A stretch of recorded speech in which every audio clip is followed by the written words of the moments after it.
Welcome সবাইকে career দিশারি একাডেমির YouTube চ্যানেলে। আমি তোমাদের সুদেশনা ম্যাম। আজকে তাহলে আমরা এই বায়োলজির ক্লাস 12 পার্ট থেকে আরো একটা খুবই গুরুত্বপূর্ণ চ্যাপ্টার, যেটা তোমাদেরকে বলেছিলাম কি বায়োটেকনোলজি বা জৈব প্রযুক্তিবিদ্যা, এই চ্যাপ্টারটা রিলেটেড এমসিকিউ গুলো নিয়ে আজকে আলোচনা করব। তার সাথে সাথে বিভিন্ন ধরনের কি রকম এমসিকিউ আসতে পারে এই চ্যাপ্টার থেকে, সেগুলোকে ডিটেলসে আলোচনা করে নেব, যাতে ইজিলি তোমাদের পরীক্ষার আগে একবার এই ক্লাসটার মাধ্যমেই পুরো চ্যাপ্টারটা তোমাদের রিভিশন করে নিতে পারো। চলো তাহলে আমরা দেরি না করে শুরু করছি। প্রথমেই প্রত্যেকটা কোশ্চেন সবাই মন দিয়ে করবে। অ্যান্সারগুলো আমি করার আগে সবাই কমেন্ট সেকশনে লিখবে, এবং অবশ্যই লাস্টে গিয়ে একটুখানি ভিডিওটা যখন আপলোড হয়ে যাবে তোমরা কমেন্ট সেকশনে জানাবে যে টোটাল কটা কোশ্চেন তোমাদের ঠিক হয়েছে, এবং তাহলে আমাদের বুঝতে সুবিধা হবে এবং তোমরা নিজেরাও বুঝতে পারবে কি যে কতটা ইমপ্রুভ হচ্ছে আর কোন কোন জায়গাগুলো ঘাটতি আছে, সেই অনুযায়ী নিজেকে ইমপ্রুভ করতে হবে। চলো তাহলে আমরা আজকে বায়োটেকনোলজির কোশ্চেনগুলো নিয়ে আলোচনা করব। প্রথম কোশ্চেনই আমাদের কি বলছে যে কোন এনজাইম আমাদের স্টিকি এন্ডস তৈরি করে। তাহলে স্টিকি এন্ডস বলতে আমরা কি বুঝি? স্টিকি এন্ডস কোনগুলোকে বলা হয়? যদি ডিএনএ এর পার্টগুলোকে কাটা হয়, ডিএনএ যে ডবল স্ট্যান্ডার্ড ডিএনএ আমরা জানি, তাহলে সেই ডবল স্ট্যান্ডার্ড ডিএনএ যদি পার্টিকুলার কোনো একটা জায়গাতে আমরা রেস্ট্রিকশন এন্ডোনিউক্লিয়াস এনজাইম দিয়ে কাটি, তাহলে যে অংশগুলো তৈরি হয় তাদেরকে আমরা বলি কি স্টিকি এন্ডস। যেমন কি যদি এই রকম থাকে, এটা যদি একটা ডবল স্ট্যান্ডার্ড ডিএনএ হয়, যার হচ্ছে কি এখানে ধরলাম জি এ এ টি টি সি এরকম আছে, তাহলে অপর ডিএনএটাতে কি থাকবে? তার কমপ্লিমেন্টারি গুলো থাকবে। সেম ভাবে জি এ টি টি সি থাকছে।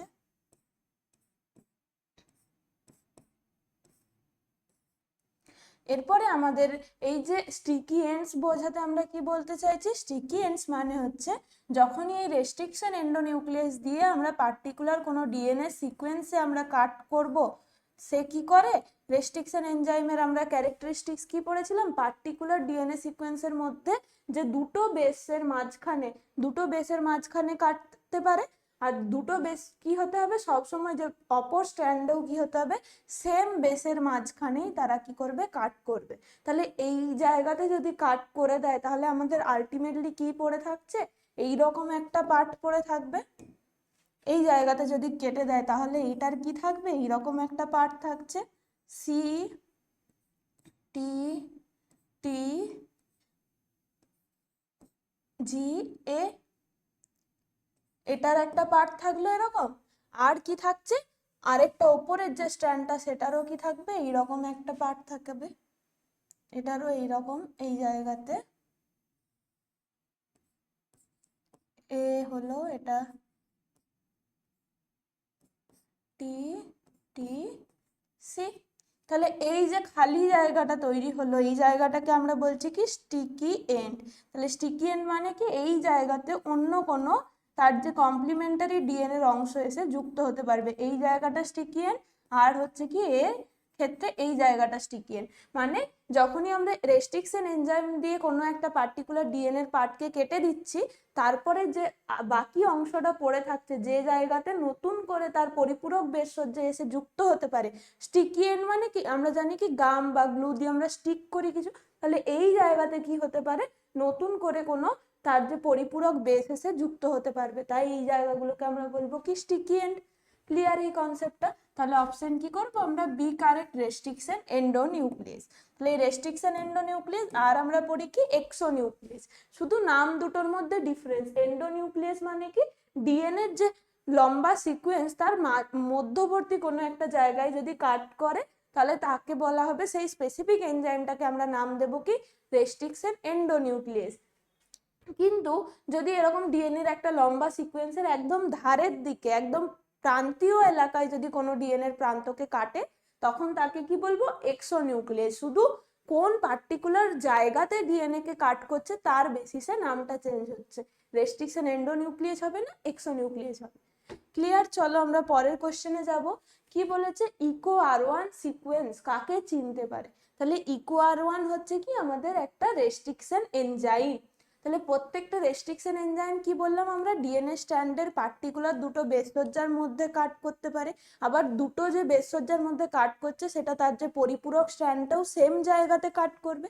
তার সাথে সাথে আর কি ক্যারেক্টারিস্টিক্স মনে রাখবে, যে ইকো আর ওয়ান ডিএনএর যে এত বড় বড় সিকোয়েন্স আছে, তাহলে পুরো সিকোয়েন্স জুড়ে তো ডিএনএ পার্টিকুলার কোনো জায়গাতে যদি কাট করতে হয়, তাহলে যে সিকোয়েন্সটাকে তারা আইডেন্টিফাই করে, তাহলে সেই সিকোয়েন্সটার নাম কি, সেই সিকোয়েন্সটার নাম হচ্ছে প্যালিন্ড্রোমিক সিকোয়েন্স। তাহলে প্যালিন্ড্রোম মানে আমরা জানি কি, সামনের দিক থেকে যেরকম হবে, এই যে মালায়ালাম,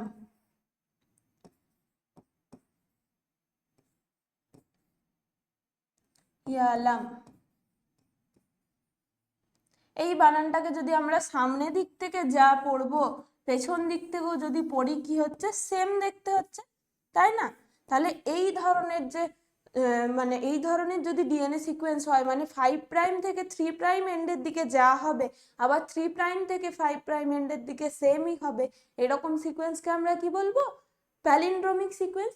তাহলে সেম ভাবে এই যে রেস্ট্রিকশন এন্ডোনিউক্লিয়াস প্রত্যেকটা ইকো আর ওয়ান আছে, হিন 2 আছে, হিন 3 আছে, এরকম যে রেস্ট্রিকশন এন্ডোনিউক্লিয়াস গুলো কি করে, এরকম মানে ডিএনএর বড় চেনের মধ্যে পার্টিকুলার যে মানে এরকম সামনের দিক থেকে দেখতে সেম, পেছন দিক থেকেও দেখতে সেম, এইরকম পার্টিকুলার সিকোয়েন্সকে খুঁজে বার করবে এবং সেই সিকোয়েন্সের পার্টিকুলার দুটো বেস সজ্জার মধ্যে তারা কি করবে, কাট করবে। তাহলে আগের যে উদাহরণটা আমরা পড়লাম, এটাকে যদি আমরা 5' to 3' বলে দিই, আর এটা যদি হয়ে যায় আমাদের এরকম 5' এন্ড থেকে 3' এন্ডের দিকে যেমন হচ্ছে, আবার হচ্ছে কি উল্টো দিক থেকে আমরা যদি বলি, সেম দিক থেকে বলতে গেলে যে 5' থেকে 3' যেদিকে হচ্ছে, আবার তার যে পরিপূরক বেস সজ্জা তারও কি হচ্ছে 5' থেকে 3' এন্ডের দিকে সেমই দেখতে হচ্ছে। আর এই যে GAATTC এটা পড়ছি, এটা কোন রেস্ট্রিকশন এনজাইমের, পার্টিকুলার এই যে ইকো আর ওয়ান নামটা পড়ছি, এই এনজাইমের প্যালিন্ড্রোমিক সিকোয়েন্স ওটা। তাহলে যদি এরকম কোশ্চেন করে যে ইকো আর ওয়ান যে রেস্ট্রিকশন এনজাইমটা আছে সেটা কোন প্যালিন্ড্রোমিক সিকোয়েন্সকে আইডেন্টিফাই করে, তখন কি হবে, ওই 5' to 3' যে GAATTC, এটা অ্যান্সার হবে। ক্লিয়ার? নেক্সট কোশ্চেনে যাব আমরা। চলো তাহলে আমরা নেক্সট কোশ্চেন 3 নম্বর কোশ্চেনটা দেখে নিই। কি বলছে যে আমাদের পলিমারেজ চেইন রিঅ্যাকশন বা পিসিআর যে পদ্ধতিটা আমরা পড়েছি, সেখানে কোন এমন এনজাইমটা ব্যবহার হয় যেটা একটা হিট স্টেবল এনজাইম। তাহলে হিট স্টেবল এনজাইম বলতে আমরা কি বুঝি, বেশিরভাগ এনজাইমে আমরা জানি কত, মোটামুটি ওই 25 থেকে 35 ডিগ্রি সেন্টিগ্রেড টেম্পারেচার, এইখানেই মোটামুটি বেশিরভাগ যত এনজাইম আছে এগুলো সব থেকে ভালোভাবে কাজ করতে পারে। কিন্তু এমন একটা এনজাইম যেটা আমাদের পিসিআর প্রসেসে কাজে লাগছে, সেই এনজাইমটা কি করতে পারে, অনেক বেশি টেম্পারেচারেও অ্যাক্টিভলি কাজ করতে পারে, সেটা হচ্ছে কি মোস্ট থার্মোস্টেবল এনজাইম। সেই মোস্ট থার্মোস্টেবল এনজাইমটার নাম কি, মোস্ট থার্মোস্টেবল এনজাইম যার নাম হচ্ছে ট্যাগ পলিমারেজ। এই ট্যাগ পলিমারেজ কি করতে পারে, মোটামুটি 72 থেকে 74 ডিগ্রি সেন্টিগ্রেড এই মতো মোটামুটি এই টেম্পারেচারও কি থাকতে পারে, এটা অ্যাক্টিভ থাকতে পারে। তাহলে এটা কি মনে রাখবে, মোস্ট থার্মোস্টেবল এনজাইমের নাম কি, তার সাথে সাথে কি মনে রাখবে, তার হচ্ছে যে এই যে কত টেম্পারেচারে এই এনজাইমটা কাজ করতে পারে। এটা টেম্পারেচার কত বললাম, 72 থেকে 74 ডিগ্রি সেন্টিগ্রেড। ক্লিয়ার? চলো আমরা পরের কোশ্চেনে যাই। কি বলছে, এই ট্যাগ পলিমারেজ এনজাইমটা যেটার কথা আমরা বললাম, কোন মানে কোথার থেকে পাওয়া যায়, সেটা ভাইরাস না সেটা ইস্ট না অ্যালগি না কি, কি হবে বলো তো, এটা সবার জানার কথা। এটা কি হবে, একটা ব্যাকটেরিয়া থেকে পায় না একটা ভাইরাস থেকে পায় না একটা ইস্ট না শৈবাল, কি হবে? এটার নাম হচ্ছে কি থার্মাস অ্যাকোয়াটিকাস থেকে পাওয়া যায়। এই থার্মাস অ্যাকোয়াটিকাস হচ্ছে কি এক ধরনের ব্যাকটেরিয়া।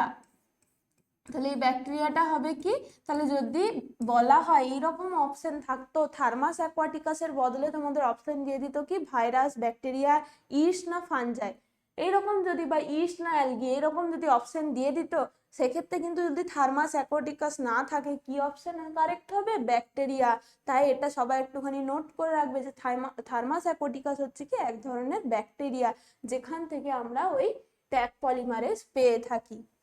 ক্লিয়ার? নেক্সট আমরা কোশ্চেনে যাব। কি বলছে আমাদের, ভেক্টর শুড নট হ্যাভ, তাহলে ভেক্টরের কি কি থাকা উচিত না, বা মানে পার্টিকুলার কোন ক্যারেক্টারিস্টিক্সটা আমাদের ভেক্টরের মধ্যে থাকে না। তাহলে এইভাবে যদি আমরা দেখি যে একটা ব্যাকটেরিয়া সেল যদি আমরা দেখি, একটা ব্যাকটেরিয়া সেলের মধ্যে কি থাকে, এক হচ্ছে তার নিজস্ব যে তার জেনেটিক ম্যাটেরিয়াল, তার যে নিজস্ব ডিএনএ থাকছে, তার পাশাপাশি ব্যাকটেরিয়ার ক্ষেত্রে কি থাকে, একটা এক্সট্রা ক্রোমোজোমাল এরকম সার্কুলার ডিএনএ প্রেজেন্ট থাকছে। এই এক্সট্রা ক্রোমোজোমাল সার্কুলার ডিএনএটাকে আমরা কি বলছি, প্লাজমিড ডিএনএ। এই প্লাজমিড ডিএনএ হচ্ছে বেশিরভাগ ক্ষেত্রে আমাদের ভেক্টর হিসেবে কাজ করছে। এই বায়োটেকনোলজির বিভিন্ন যে প্রসেসগুলো পড়বো সেখানে বেশিরভাগ ক্ষেত্রে ভেক্টর হিসেবে কে কাজ করবে, প্লাজমিড। তাহলে ভেক্টর মানে কি, বাহক।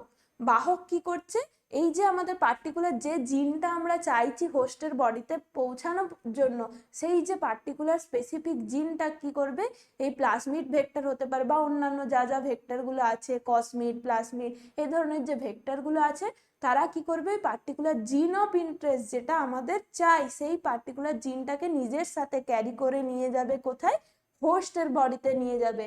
তাহলে একটুখানি যদি দেখি কিরকম জিনিসটা হবে, এটা আছে আমাদের একটা পার্টিকুলার ডিএনএ, সেই ডিএনএ আর থাকছে কি প্লাজমিড ডিএনএ, যেটা আমরা এক্সট্রা ক্রোমোজোমাল সার্কুলার ডিএনএ। তাহলে প্লাজমিডের কি কি ক্যারেক্টারিস্টিক্স বললাম, এটা আমরা ব্যাকটেরিয়া থেকে পাচ্ছি, তার এক্সট্রা ক্রোমোজোমাল সার্কুলার ডিএনএ, যেটা কিন্তু হোস্টের বডিতে গিয়ে নিজের থেকে রেপ্লিকেট করতে পারে। এইটা মনে রাখবে যে সে হচ্ছে কি স্বপ্রতিলিপিকরণ, মানে সে নিজের থেকে স্বপ্রতিলিপিকরণে সক্ষম। তাহলে এরপরে কি করব, এই যে ডিএনএটার মধ্যে কি আছে, আমাদের পার্টিকুলার যে জিনটা দরকার, ডিএনএর একটা অংশই হচ্ছে কি জিন। তাহলে এই জিনটা ধরলাম ডিএনএর মধ্যে এই অংশটাতে ওই জিনটা প্রেজেন্ট আছে, সেই জিনটা থাকলে আমাদের এই জিনটা দরকার, আমরা কোথায় প্রবেশ করাবো, ভেক্টরের মানে এই প্লাজমিডের সাথে আমরা এই জিনটাকে যুক্ত করব। তাহলে তখন কি লাগবে, আমাদের রেস্ট্রিকশন এনজাইম। সেই রেস্ট্রিকশন এনজাইম কি করলো, এই যে ডিএনএ থেকে এই পার্টটা কেটে দিল, এই জিনটাকে কি করবে, সেম রেস্ট্রিকশন এনজাইম দিয়ে আমাদের প্লাজমিড ভেক্টরকে কাটতে হবে। তারপরে কি করব, এই যে দুটো এই পার্টটাকে সরিয়ে নিয়ে গিয়ে এই টুকরো পার্টটা, যেটা আমাদের পার্টিকুলার স্পেসিফিক জিন যেটা আমরা চাই, সেটা হতে পারে অ্যান্টিবায়োটিক রেজিস্ট্যান্স জিন হতে পারে, সেটা হতে পারে কোনো আমাদের যে বিভিন্ন ধরনের যে বিটি টক্সিনের জিন হতে পারে, সেটা হতে পারে কি কোনো আমরা স্পেসিফিক জিন থেরাপির জন্য যখন লাগাচ্ছি, তাহলে যেগুলো হচ্ছে কি আমরা চাই বায়োটেকনোলজি ইউজ করে আমাদের চাহিদা অনুযায়ী যে জিনটাকে কোনো উন্নত যেগুলো আমরা ফলনশীল কোনো উদ্ভিদ তৈরি করতে চাইছি, তখন সেই স্পেসিফিক জিনটাকে আমরা কি করব, এই প্লাজমিডের সাথে যুক্ত করে দেব। আর যখনই এটা যুক্ত হয়ে গেল, তখন যেটা তৈরি হচ্ছে তাকেই বলা হচ্ছে কি রিকম্বিনেন্ট ডিএনএ, বা জৈব প্রযুক্তিবিদ্যার মাধ্যমে তৈরি হচ্ছে সেই ডিএনএটা, তাকে বলছে রিকম্বিনেন্ট ডিএনএ। এর পরবর্তী স্টেপে কি করবে, এই যে প্লাজমিডটাই ছিল ভেক্টর, এই ভেক্টর যখনই হচ্ছে আমাদের জিন অফ ইন্টারেস্টটা তার সাথে যুক্ত হয়ে গেল, তখন সেটা হয়ে যাচ্ছে রিকম্বিনেন্ট ডিএনএ। তখন সেটা কার বডিতে যাবে, এরপর হোস্ট, মানে যার বডিতে আমরা প্রবেশ করাতে চাইছি, সেটা কোনো একটা প্ল্যান্ট সেল হতে পারে, কোনো অ্যানিমেল সেল হতে পারে, হিউম্যান সেল হতে পারে। তাহলে সেটা বিভিন্ন পদ্ধতি আছে, মাইক্রো ইনজেকশন, তারপরে হচ্ছে কি যদি অ্যানিমেল সেল হয় তাহলে বেশিরভাগ ক্ষেত্রে মাইক্রো ইনজেকশনের মাধ্যমে করা হয় প্রাণী কোষের ক্ষেত্রে। কিন্তু উদ্ভিদ কোষের ক্ষেত্রে কি করা হয়, বায়োলিস্টিক বা জিন গান এই মেথডটা ইউজ করা হয়। দিয়ে হোস্টের বডিতে যখনই রিকম্বিনেন্ট ডিএনএ প্রবেশ করানো হলো, এরপরে হচ্ছে হোস্টের নিজস্ব ডিএনএর সাথে সাথে তখন কি করবে, এই যে রিকম্বিনেন্ট ডিএনএটা যেটা থেকে যাচ্ছে, সেই রিকম্বিনেন্ট ডিএনএটাও হোস্টের বডিতে গিয়ে কি করতে পারবে, নিজের থেকে স্বপ্রতিলিপিকরণ করছে এবং তার মাল্টিপল কপি তৈরি করবে। এটাই হচ্ছে পুরোপুরি প্রসেসটা। আর এই রকম যে মাল্টিপল কপি তৈরি করছে, সেই প্রসেসটা হয়ে গেল কি ক্লোনিং। তাহলে সবার প্রথমে রিকম্বিনেন্ট ডিএনএ প্রস্তুত করা হলো, দিয়ে সেই রিকম্বিনেন্ট ডিএনএটাকে কি করা হচ্ছে, হোস্টের মধ্যে প্রবেশ করানো হচ্ছে। হোস্টের বডিতে যাওয়ার পরে তার নিজস্ব ডিএনএর সাথে সাথে রিকম্বিনেন্ট ডিএনএটাও কি করবে, আবার সে রেপ্লিকেট করবে। ক্লিয়ার প্রসেসটা? তাহলে এই যে ভেক্টরের কথা বলছি, সেটা প্লাজমিড হতে পারে, সেটা অন্যান্য আরো ভেক্টর হতে পারে, বিভিন্ন কসমিড আছে, তারপর ব্যাকটেরিওফাজ আছে, সেইগুলো কি করতে পারে, তাদের স্পেসিফিক কি কি ক্যারেক্টারিস্টিক্স থাকতে হবে আমাদের জানতে চেয়েছে। অরিজিন অফ রেপ্লিকেশন মাস থাকতে হবে, যেটাকে আমরা শর্টে কি বলি, ORI, অরিজিন অফ রেপ্লিকেশন মানে নামটার মধ্যে পাচ্ছি যে পয়েন্ট থেকে ডিএনএ এর পার্টিকুলার যে পয়েন্ট থেকে রেপ্লিকেশন প্রসেসটা স্টার্ট হচ্ছে তাকে বলবো কি অরিজিন অফ রেপ্লিকেশন। তাহলে অরিজিন অফ রেপ্লিকেশন যদি একটা কোনো ভেক্টরের মধ্যে না থাকে তাহলে সে হোস্টে গিয়ে কখনোই ক্লোনিং করতে পারবে না, নতুন করে আর রেপ্লিকেট করতে পারছে না। তাহলে আমাদের তো সেটা দরকার নেই, আমাদের দরকার কি হোস্টের বডিতে গিয়ে রেপ্লিকেট করা। তাহলে মাস্ট ভেক্টরের মধ্যে কি থাকতে হবে, একটা স্টার্টিং পয়েন্ট থাকতে হবে বা একটা অরিজিন অফ রেপ্লিকেশন থাকতে হবে যেখান থেকে প্রসেসটা স্টার্ট হয়। তার সাথে সাথে কি থাকতে হবে, সিলেক্টেবল মার্কার থাকতে হবে। সিলেক্টেবল মার্কার মানে কি, ডিএনএ স্পেসিফিক কিছু সিকোয়েন্স যেগুলো কি করতে পারে, যে যখনই ক্লোনিং হচ্ছে তার সাথে সাথে এই যে সিলেক্টেবল মার্কার যদি থাকে সেই অংশগুলো কি হচ্ছে স্পেসিফিক্যালি ক্লোনিং হতে পারবে। তাহলে মাস্ট কি কি থাকতে হবে, ক্যারেক্টারিস্টিক্স কি পয়েন্ট মনে থাকবে, অরিজিন অফ রেপ্লিকেশন থাকতে হবে, সিলেক্টেবল মার্কার থাকতে হবে, তার সাথে সাথে ক্লোনিং সাইট থাকতে হবে।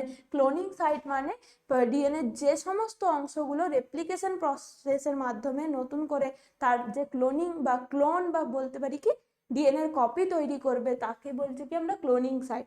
এক্ষেত্রে একটা কোশ্চেন দেখবে তোমাদের আগের বছর এসেছিল এরকম ক্যাটাগরি 2 এ, যে মাল্টিপল ক্লোনিং সাইট থাকা কি তার ক্যারেক্টারিস্টিক্স এর মধ্যে পড়ে। এটা হচ্ছে কি তোমাদের দেখবে এনসিইআরটি তেও লেখা আছে যে সাধারণ ক্ষেত্রে যদি আমাদের সিঙ্গেল ক্লোনিং সাইট থাকে বা একদমই কম সংখ্যক ভেরি ফিউ, এই কথাটা লেখা আছে দেখবে, সিঙ্গেল বা ভেরি ফিউ যদি ক্লোনিং সাইট থাকে তাহলে সেটা প্রেফারেবলি ভালো। মানে একটা ভেক্টরের মধ্যে যদি সিঙ্গেল ক্লোনিং সাইট থাকে তাহলে একটাই মাত্র জায়গা থেকে ক্লোনিং হচ্ছে, তাহলে প্রসেসটা বেশি ভালো হবে। যখনই অনেকগুলো এরকম ক্লোনিং সাইট হয়ে গেল তখন কি হচ্ছে এরকম টুকরো টুকরো অংশ তৈরি হয়ে যায়। অনেকগুলো যদি এরকম মাল্টিপল ক্লোনিং সাইট থাকে তাহলে মাল্টিপল ক্লোনিং সাইট তার থাকতে পারে, এটা কিন্তু একটা ভেক্টরের ক্যারেক্টারিস্টিক, যে একটাও থাকতে পারে, কয়েকটা থাকতে পারে বা অনেক সংখ্যক থাকতে পারে, কিন্তু সেটা না থাকাটাই বাঞ্ছনীয়। যদি না থাকে তাহলে আমাদের প্রসেসটা ভালো হবে, কিন্তু সেটা তার ক্যারেক্টারিস্টিক। সেইটা অনেকে ভুল করেছিল আগের বারে ক্যাটাগরি 2 তে, যে মাল্টিপল ক্লোনিং সাইট থাকাটা তার ক্যারেক্টারিস্টিক্স নয়। মাল্টিপল ক্লোনিং সাইট থাকাটা তার ক্যারেক্টারিস্টিক্স, কিন্তু না থাকলেই ভালো। যদি একটা থাকে সেটা বেশি ভালো, কিন্তু থাকবে না। কিছু কিছু প্লাজমিড আছে বা কিছু কিছু ভেক্টর আছে যার ক্ষেত্রে মাল্টিপল ক্লোনিং সাইট থাকতে পারে। কিন্তু এই যে রাইবোজোম, রাইবোজোম কি আমরা কোথাও ডিএনএ, এই আলটিমেটলি প্লাজমিড মানে কি সেটা ডিএনএ, তাহলে ডিএনএ এর মধ্যে আমরা কোথাও কি রাইবোজোম পাবো? রাইবোজোমের কোনো জায়গা নেই। তাহলে অপশন ডি আমরা কারেক্ট করব। প্লাজমিড বা যে কোনো ভেক্টর গুলো আলটিমেটলি কি হচ্ছে ডিএনএ, তাহলে ডিএনএ এর মধ্যে আমাদের যে সেল অর্গানেলি রাইবোজোমের কোনো জায়গা নেই। তাহলে আমরা কি করব, অপশন ডি ইনকারেক্ট, মানে আমাদের কোনটা ভেক্টরে থাকা উচিত নয় সেটা হবে কি রাইবোজোম। ক্লিয়ার? নেক্সট কি বলছে, bloating method use for DNA. এটা তোমাদের পাওয়া উচিত। আমরা কি করি, ওয়েস্টার্ন ব্লটিং, না হচ্ছে সাউদার্ন ব্লটিং, না নর্দার্ন ব্লটিং, না ইস্টার্ন ব্লটিং। তাহলে ডিএনএ এর ক্ষেত্রে কোন ধরনের ব্লটিং মেথড ইউজ করা হয় দেখি, সবাই আগে কমেন্ট সেকশনে জানাও, অ্যান্সার লেখো। ব্লটিং টেকনিক ফর ডিএনএ কি হবে বলো? কিছু হচ্ছে আমাদের ডিএনএ এর জন্য ইউজ হয়, কিছু হচ্ছে আমাদের আরএনএ এর জন্য ইউজ হয়। তাহলে ডিএনএ এর ক্ষেত্রে কোনটা হবে আর আরএনএ এর ক্ষেত্রে কোনটা হবে, দুটোই অ্যান্সারে লেখো। দুটোই অ্যান্সারে লেখো কি হবে। ডিএনএ এর ক্ষেত্রে আমাদের জানতে চাইছে, ডিএনএ এর ক্ষেত্রে হবে কি সাউদার্ন ব্লটিং। আর সেটা যদি আরএনএ জানতে চাইছো তাহলে কি হতো বলো তো, আরএনএ জানতে চাইলে হতো নর্দার্ন ব্লটিং। এইগুলো কিন্তু ভুললে চলবে না। তাহলে যদি আরএনএ জিজ্ঞাসা করে তখন কি লিখবে নর্দার্ন ব্লটিং, আর ডিএনএ ব্লটিং জিজ্ঞাসা করলে কি লিখবে সাউদার্ন ব্লটিং। চলো নেক্সট কোশ্চেনে যাব। কি বলছে, নর্দার্ন ব্লট, ওইটাই আমাদের কোশ্চেন দিয়ে দিয়েছে। তাহলে কি করব আমরা, অপশন বি করব তো, আরএনএ। আর বলো তো প্রোটিনের ক্ষেত্রে কি হবে? প্রোটিনের ক্ষেত্রে আমরা কি করি, প্রোটিনের ক্ষেত্রেও কিন্তু ব্লটিং করা হয়, যেরকম আমরা ডিএনএ পড়লাম আরএনএ পড়লাম সেম ভাবে কিন্তু আমাদের প্রোটিনের ক্ষেত্রেও করা হয়। তাহলে প্রোটিনের ক্ষেত্রে তখন আমরা কি ব্লটিং পদ্ধতিটা বলবো, প্রোটিনের ক্ষেত্রে হয়ে যাবে আমাদের ওয়েস্টার্ন ব্লটিং। এগুলো এতটা ডিটেলসে জানার দরকার নেই, শুধু নামগুলো একটুখানি ভালোভাবে মনে রাখবে। ডিএনএ আর আরএনএটা তো মাস্ট মনে রাখবে, তার সাথে সাথে প্রোটিনের ক্ষেত্রে যদি মনে রাখো কি হবে ওয়েস্টার্ন ব্লটিং। নেক্সট কোশ্চেন কি বলছে, ওয়েস্টার্ন ব্লট কাকে শনাক্তকরণ করে? Protein, protein, protein. Option C. Next কি বলছে যে in gel electrophoresis DNA moves towards.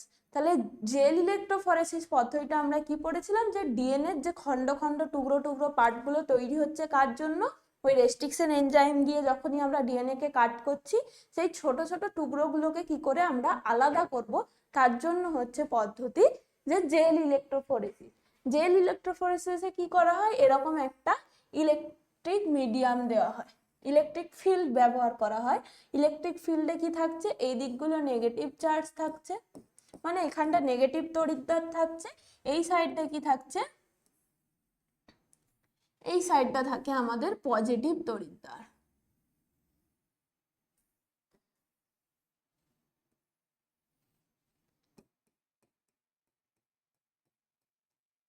এটা কি থাকছে, পজিটিভ তড়িৎদ্বার। এরপরে আমাদের ডিএনএ টুকরোগুলোকে আমরা এখানে দিয়ে দিলাম। ডিএনএ টুকরোগুলো হবে কি, ডিএনএ সবসময় নেগেটিভলি চার্জ, তো এগুলো ডিএনএ টুকরোগুলো এখানে আমরা এভাবে দিয়ে দিচ্ছি। ক্লিয়ার? তাহলে ডিএনএ সবসময় হচ্ছে কি, DNA negatively charged, DNA negatively charged.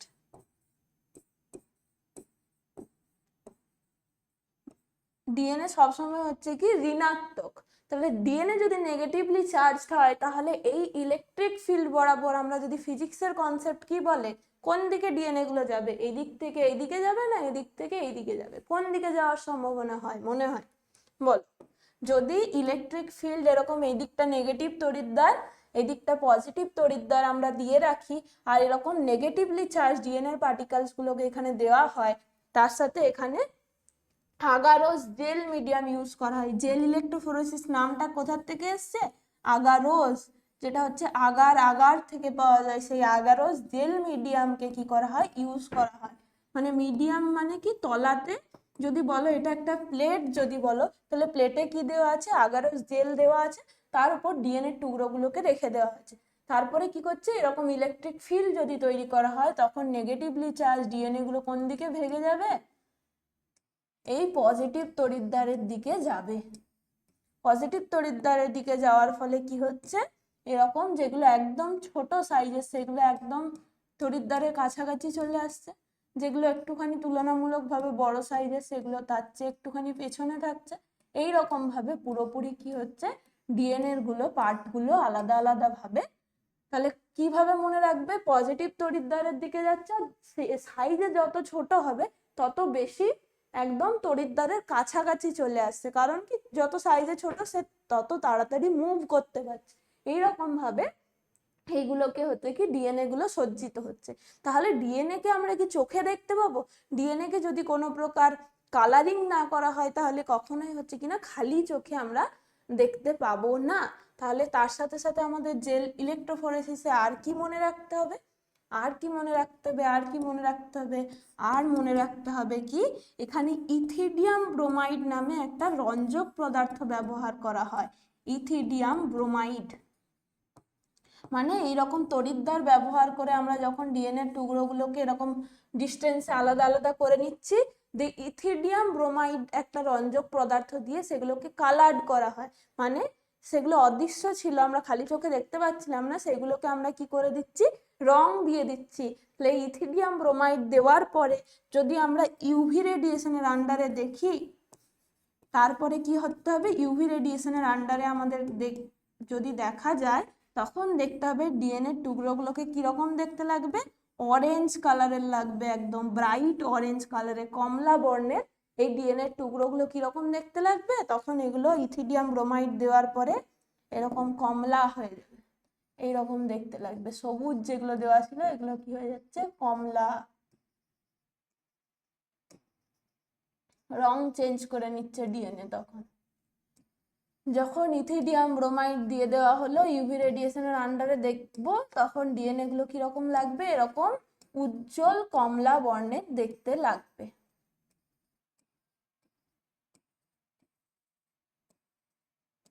Clear? তাহলে আমাদের কি কোশ্চেন জানতে চেয়েছে, কোশ্চেনের মাধ্যমে আমরা কি করলাম, পুরো প্রসেসটা একবার শর্টে পড়ে নিলাম। এরপরে আমরা অ্যান্সারটা করব। কি বলেছে, ডিএনএ কোন দিকে যায়, তাহলে ডিএনএ যদি নেগেটিভলি চার্জ হয় তাহলে ও কোন তড়িৎদ্বারের দিকে যাবে?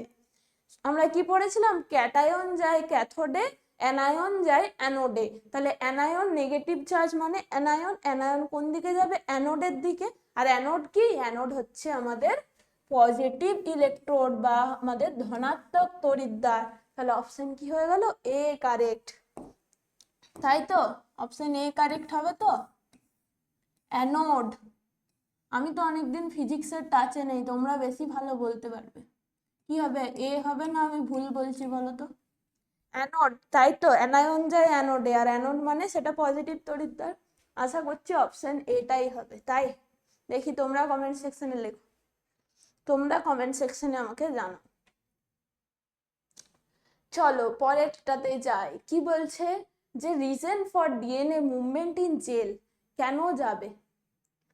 হ্যাঁ, ডিএনএ কি সুন্দর, কি কেন জেলে চলাচল করে। আচ্ছা, এখানে এমন জেলে বাংলাটা তোমাদের দিয়েছে, মনে হচ্ছে যেন ডিএনএ কে হচ্ছে কোথায়, জেলে পাঠিয়ে দেওয়া হচ্ছে, তাই না? বলো বলো কি অ্যান্সার হবে, ডিএনএ কেন মুভ করছে? 11 জেল মিডিয়ামে এই যে আমরা প্রসেসটা পড়লাম, ডিএনএ এর কি দরকার ছিল মুভ করা? ডিএনএ তো আমি এক জায়গায় বসে আছি, আমি এখানে থাকবো, কেন মুভ করছে? কি বললাম, ডিএনএ নেগেটিভলি চার্জ, তার সাথে সাথে তার সাইজগুলোর জন্য কি হচ্ছে, সে মুভ করতে পারছে। তাহলে সবগুলোই হবে, কিন্তু মোস্ট অ্যাপ্রোপ্রিয়েট হচ্ছে তার চার্জের জন্য, এটা মোস্ট অ্যাপ্রোপ্রিয়েট অ্যান্সার হবে যদি বল। চার্জের জন্য, যেহেতু ওটা negatively charge, electric field create হচ্ছে, তাই ওটা মুভমেন্ট করছে। তার সাথে সাথে যেহেতু মুভমেন্ট কোনোটা কম কোনোটা বেশি, সেগুলো কিসের উপর ভিত্তি করছে, তার যে কতটা সাইজ, তার সাইজ এবং শেপের উপর নির্ভর করছে। যত ছোট সাইজের হচ্ছে তত কি দেখলাম আমরা বেশি মুভ করে একদম তড়িৎদ্বারের কাছাকাছি চলে, তাই আমরা সব কটাই অ্যান্সার করব। কিন্তু মোস্ট অ্যাপ্রোপ্রিয়েট আমরা কি বললাম, চার্জ হবে, চার্জের জন্যই মেনলি এই যে ইলেকট্রিক ফিল্ডের দরুন সেটা মুভ করে, কিন্তু বাকি এই যে আকার এবং আকৃতি এগুলোও আমাদের কনসিডারেবল হবে। নেক্সট কি বলছে, কমপ্লিমেন্টারি ডিএনএ, সি ডিএনএ, এই যে ছোট হাতের সি বড় হাতের ডিএনএ, এটার মানে কি, কমপ্লিমেন্টারি ডিএনএ। যে সমস্ত ডিএনএ গুলো কোথার থেকে তৈরি হচ্ছে, আরএনএ থেকে তৈরি হবে। কোন প্রসেসে, রিভার্স ট্রান্সক্রিপ্টেজ পদ্ধতি। প্রসেসটার নাম কি, রিভার্স ট্রান্সক্রিপশন, প্রসেসটার নাম ট্রান্সক্রিপশন। আর এনজাইম যেটা লাগবে তার নাম কি হয়ে যাবে, লাস্টে এএসি। লাস্টে এএসি থাকা মানে কি বলেছিলাম, সেটা এনজাইম। তাহলে রিভার্স ট্রান্সক্রিপশন, রিভার্স ট্রান্সক্রিপশন হচ্ছে আমাদের প্রসেস, আর এনজাইমটা হয়ে যাচ্ছে রিভার্স ট্রান্সক্রিপ্টেজ। তার ফলে যেটা তৈরি হচ্ছে সেগুলোকেই বলছি কি কমপ্লিমেন্টারি ডিএনএ। এই যে ডিএনএ সেটাই হচ্ছে কি সিডিএনএ। তাহলে সিডিএনএ কোথার থেকে তৈরি হবে, আরএনএ থেকে তৈরি হবে। নাম কি, এনজাইমটার নাম কি সাথে মনে রাখবে, রিভার্স ট্রান্সক্রিপ্টেজ, ট্রান্সক্রিপ্টেজ মনে থাকবে তো, মাস্ট মনে রাখতে হবে। দেখি তোমরা কমেন্ট সেকশনে একটু জানাও তো, এই প্রসেসটা আমরা পার্টিকুলার কোন ইনফেকশনের ক্ষেত্রে দেখতে পারি, যে ইনফেকশনের ক্ষেত্রে আমাদের বডিতে এরকম আরএনএ ভাইরাস এন্টার করে এবং সেটা সিডিএনএ প্রস্তুত করে বডিতে রেপ্লিকেট করতে পারে। বলো এটা পারা উচিত। কোন ভাইরাস আমাদের বডিতে আক্রমণ করে, যে ভাইরাসটা হচ্ছে কি আরএনএ ভাইরাস হিসেবে থাকে, বডিতে যাচ্ছে, কমপ্লিমেন্টারি ডিএনএ প্রস্তুত করছে এবং বডিতে বারবার মাল্টিপল কপি তৈরি করছে। কি হবে এটা, অ্যান্সার বলো বলো দেখি সবাই কমেন্ট সেকশনে, কি হবে কি হবে কি হবে কি হবে কি হবে? সব থেকে মারাত্মক dangerous virus HIV virus, HIV virus. Next কি বলছে, আচ্ছা আমাদের ওটাই জানতে চেয়েছে, এটা তো আমরা বললাম এনজাইমের নাম কি, reverse transcriptase, process reverse transcription. বলো এটার অ্যান্সার তোমরা বলবে, বলো ফার্স্ট রেস্ট্রিকশন এনজাইম কোনটা ডিসকভারি হয়েছিল? প্রথম কোন রেস্ট্রিকশন এনজাইম আমাদের ডিসকভারি হয়? ফার্স্ট রেস্ট্রিকশন এনজাইম ইনভেন্টেড কোনটা হবে, কোনটা বলো? প্রথম রেস্ট্রিকশন এনজাইম, প্রথম রেস্ট্রিকশন এনজাইম কি হবে, Hind two, Hind two, Hind two, option B, option B. আর তার সাথে আরেকটা কোশ্চেন তোমাদের এখানে একটুখানি স্টার দিয়ে লিখে রাখো, তো জানি না পরে আছে কিনা, তাও এখানেই বলে দিচ্ছি। এই যে ইকো আর ওয়ান, এই প্রত্যেকটা নাম কাকে কোনটা সিগনিফাই করে বা কাকে কোনটা ডিনোট করে, এটা একটুখানি মনে রাখা প্রয়োজন। এইখান থেকে যে প্রথমের একদম বড় হাতের যে ইটা হচ্ছে কি জেনাস, মানে কি এই যে রেস্ট্রিকশন এনজাইমটা আমরা কোথা থেকে পেয়েছি, ইস্চেরিচিয়া কোলাই থেকে, যে ব্যাকটেরিয়াটা হচ্ছে কি ইস্চেরিচিয়া কোলাই, তাহলে এই ইস্চেরিচিয়াটা হচ্ছে কি তার জেনাসের নাম। তারপরে আসছে কো, কো মানে হচ্ছে এটা আমাদের তার যে স্পিসিস নেম থেকে, প্রজাতি নাম যেটা সেখান থেকে আসছে, ইকোলাই থেকে আসছে। এই ব্যাকটেরিয়া এই যে রেস্ট্রিকশন এনজাইমটা আমরা কোথা থেকে পেয়েছি, ইকোলাই থেকে। তাহলে ইস্চেরিচিয়ার জন্য হলো তার যে জেনাস, তারপর হলো তার যে প্রজাতি স্পিসিস, তারপর আসছে প্রথম যেটা আরটা, সেটা হচ্ছে কোন স্ট্রেন থেকে নিচ্ছি।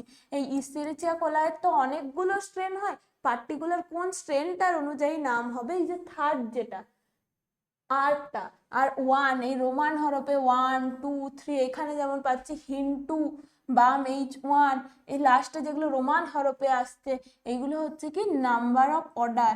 মানে এই যে পার্টিকুলার ইস্চেরিচিয়া কোলার এই স্ট্রেনটার থেকে আমরা অনেকগুলো রেস্ট্রিকশন এনজাইম আবিষ্কার করা হয়েছে।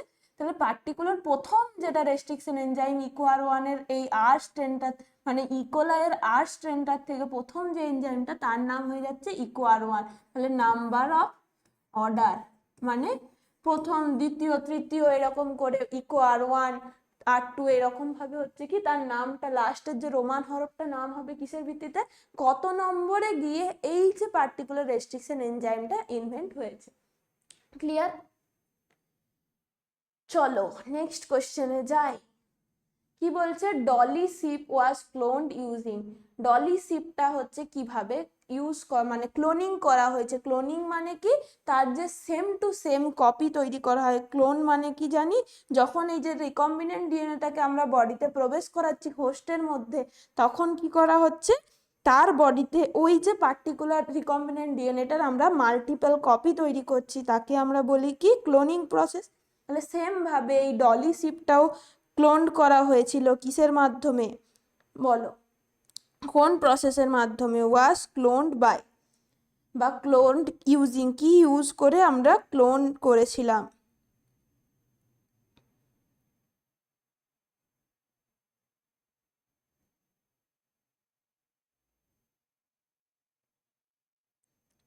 এটা কি হবে, নিউক্লিয়াসটাকে আমরা ট্রান্সফার করেছিলাম, পার্টিকুলার সেলের যে নিউক্লিয়াসটাকে ট্রান্সফার করা হয়ে এটা তৈরি হয়েছিল, তাই না? অপশন কি হবে, বি হবে। তাহলে এই যে আমরা ক্লোনিং মেথড পড়লাম, ক্লোনিং মেথড মানে কি, এই যে রিকম্বিনেন্ট ডিএনএ যেটা প্রস্তুত হলো, এই রিকম্বিনেন্ট ডিএনএটা যখন হোস্টের বডিতে যাচ্ছে, এটা যখন আমরা রিকম্বিনেন্ট ডিএনএটাকে আর ডিএনএ বলছি আমরা, সেই আর ডিএনএটাকে যখন আমরা হোস্টের বডিতে পাঠাবো, তখন সেটা কি করছে, এই পার্টিকুলার রিকম্বিনেন্ট ডিএনএটা সেই হোস্টের বডিতে প্রচুর এরকম কপি তৈরি করছে, মাল্টিপল কপি তৈরি করছে, তাকে বলছি কি আমরা ক্লোনিং পদ্ধতি। তাহলে এই ক্লোনিং পদ্ধতির মাধ্যমে কি করা হয়েছিল, ডলি শিপ, যেটা একটা জেনেটিক্যালি মডিফাইড অর্গানিজম বলতে পারি আমরা, তাহলে সেটা কিসের মাধ্যমে ক্লোন করা হয়েছে, ক্লোন করা হয়েছে তার যে নিউক্লিয়ার মেটেরিয়ালটা সেটা ট্রান্সফার করার মাধ্যমে। ক্লিয়ার?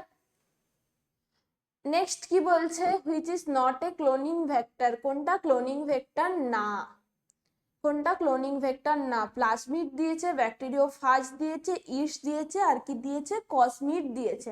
তাহলে কোনটা আমাদের কোন একটি কি বলেছে যে ভেক্টরের মধ্যে পার্ট হবে না, ক্লোনিং ভেক্টরের অংশ নয়।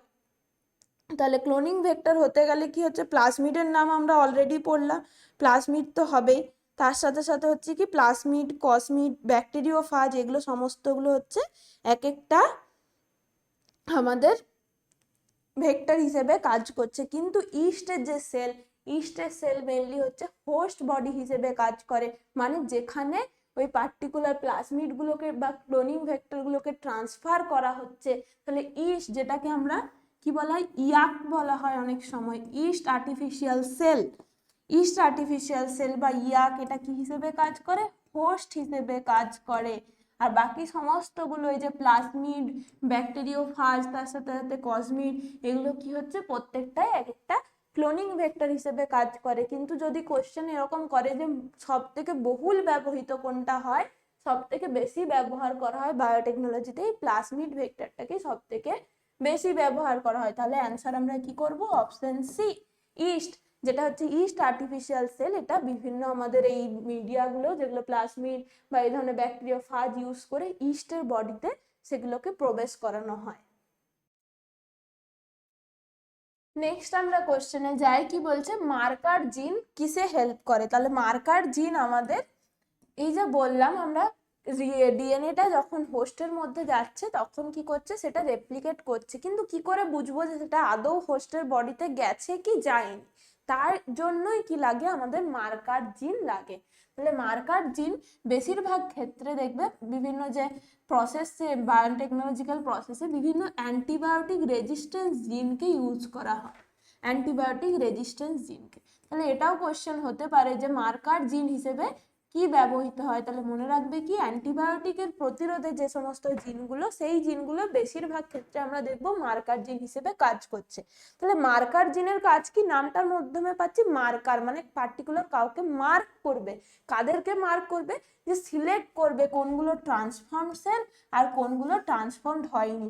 মানে আমরা এই যে ধরলাম অনেকগুলো সেল আছে, এরপরে কি করছি, আমাদের যে প্লাজমিড বা যেটা রিকম্বিনেন্ট ডিএনএ, এটা হচ্ছে কি শর্টে লিখলাম আমরা আর ডিএনএ, সেই আর ডিএনএটাকে আমরা প্রবেশ করানোর চেষ্টা করেছি, হোস্টের মধ্যে প্রবেশ করানোর চেষ্টা করেছি।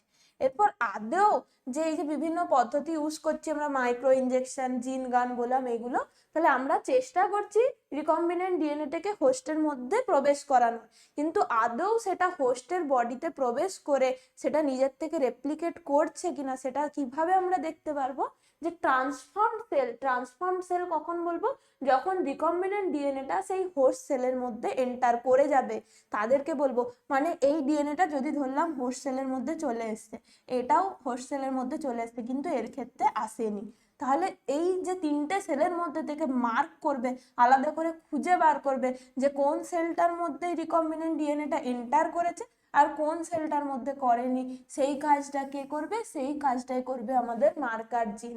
ক্লিয়ার? এইভাবে মনে রাখবে যে মার্কার জিন কাকে মার্ক করবে, যে কোনগুলো ট্রান্সফর্ম মানে কাদের মধ্যে আর রিকম্বিনেন্ট ডিএনএটা প্রবেশ করেছে আর কাদের মধ্যে করে।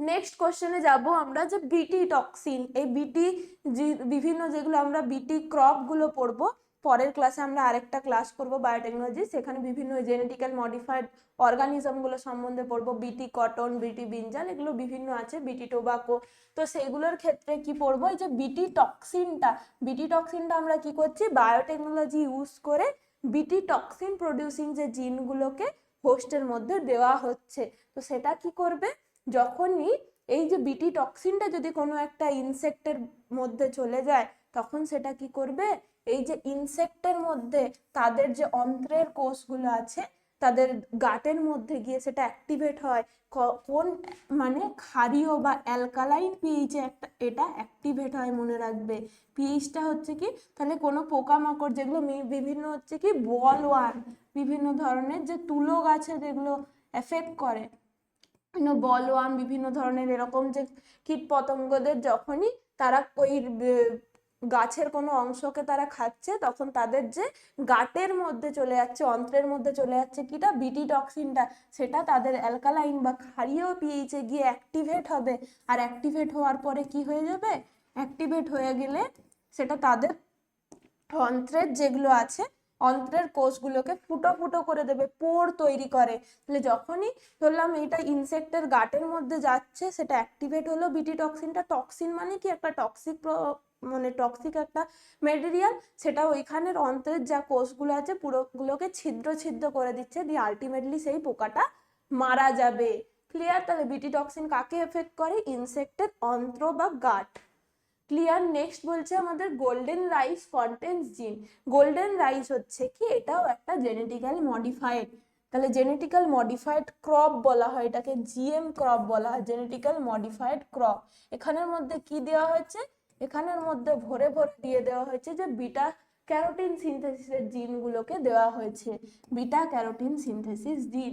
এই বিটা ক্যারোটিনটা আলটিমেটলি কি করবে, এই যে গোল্ডেন রাইসগুলো যদি কেউ খায় তখন কি হচ্ছে, তার বডিতে বিটা ক্যারোটিনটা সোর্স হিসেবে যাচ্ছে, আর এই বিটা ক্যারোটিন কি করতে পারে, হিউম্যান বডিতে গিয়ে ভিটামিন এ প্রস্তুত করতে পারে। হিউম্যান বডিতে কি করবে, ভিটামিন এ, যেটা আমাদের রাতকানা রোগটাকে আটকায়। সে ভিটামিন এ এর পুরোপুরি যে সোর্স হিসেবে কাজ করবে বিটা ক্যারোটিন। তাহলে বিটা ক্যারোটিন হিসেবে পাচ্ছি আমরা গোল্ডেন রাইসে। বিটা ক্যারোটিন যখন হিউম্যান বডিতে যাচ্ছে কি তৈরি করতে পারে, ভিটামিন এ। চলো আমরা নেক্সট কোশ্চেনে যাই। কি বলছে, restriction enzyme cut the DNA at. বললাম কি কোথায় কাটবে, স্পেসিফিক সিকোয়েন্সের মধ্যেই কাটতে পারে, সেটা শুধুমাত্র প্রান্তে না, সেটা মিডিলেও কাটতে পারে যদি এন্ডোনিউক্লিয়াস হয়, কিন্তু তার একটা স্পেসিফিক সাইট থাকবে, যেরকম আমরা পড়লাম কি জি এবং এর মাঝখানেই কাটছে ইকুয়ার ওয়ান, বাকি সিকোয়েন্সের অন্য কোথাও কিন্তু কাট করবে না। তাহলে তার নির্দিষ্ট স্থানেই একমাত্র রেস্ট্রিকশন এনজাইম কাজ করবে। নেক্সট কি বলছে, বায়ো রিয়েক্টার। বায়ো রিয়েক্টার মানে কি, একটা আর্টিফিশিয়াল রিয়াকশন মিডিয়াম, যেখানের মধ্যে সমস্ত কিছুই আমাদের কন্ট্রোলে থাকবে। সেখানে কত মানে হিউমিডিটি কত থাকবে, তার টেম্পারেচার কত থাকবে, তার ওই মিডিয়ামটার পিএইচ কত থাকবে, সেখানে অক্সিজেন কতটা থাকবে, সমস্ত কিছু আমাদের কন্ট্রোলের মধ্যে থাকবে। তাহলে কোনো একটা আমরা যদি আর্টিফিশিয়াল ওয়েতে কোনো একটা বায়োটেকনোলজিক্যাল রিয়াকশন করাতে চাইছি, তখন কি থাকতে হবে, আমাদের এই যে পিএইচ, অক্সিজেন, টেম্পারেচার, তার সাথে সাথে ওই মিডিয়ামটার যে হিউমিডিটি থেকে শুরু করে সমস্ত কিছু, যে এক্সটার্নাল এনভায়রনমেন্টগুলো কার কন্ট্রোলে থাকবে, যে বায়োরিয়েক্টরে কাজটা করাচ্ছে সেই সায়েন্টিস্ট বা রিসার্চার, তার হাতে থাকবে। নেক্সট হচ্ছে কি, which vector has high cloning capacity. এই যে আমরা ভেক্টরের নামগুলো পড়লাম, সেগুলো হচ্ছে কি প্লাজমিড, ব্যাকটেরিওফাজ, তারপর হচ্ছে কসমিড। ইয়াকটা কিন্তু আমাদের ভেক্টর নয়, তাহলে এটা হচ্ছে হোস্ট, আগেই বললাম কোশ্চেনে। তাহলে এই তিনটের মধ্যে কার হচ্ছে সব থেকে বেশি আমাদের ক্লোনিং ক্যাপাসিটি সব থেকে বেশি, কার হবে, প্লাজমিডের হবে না ব্যাকটেরিওফাজের হবে নাকি আমাদের ইয়াকের হবে, কোন ভেক্টরের আমাদের বলেছে ক্লোনিং ক্যাপাসিটি। যদি বলতো কোশ্চেনটা যে কোন হোস্টের ক্লোনিং ক্যাপাসিটি বেশি, তখন কিন্তু ইয়াক আমরা অ্যান্সার করতাম, কিন্তু কোশ্চেনটা ভালো করে পড়ো, দুবার পড়ো। কি বলছে, যে কোন ভেক্টরের হাইয়েস্ট ক্লোনিং ক্যাপাসিটি আছে, কি হবে,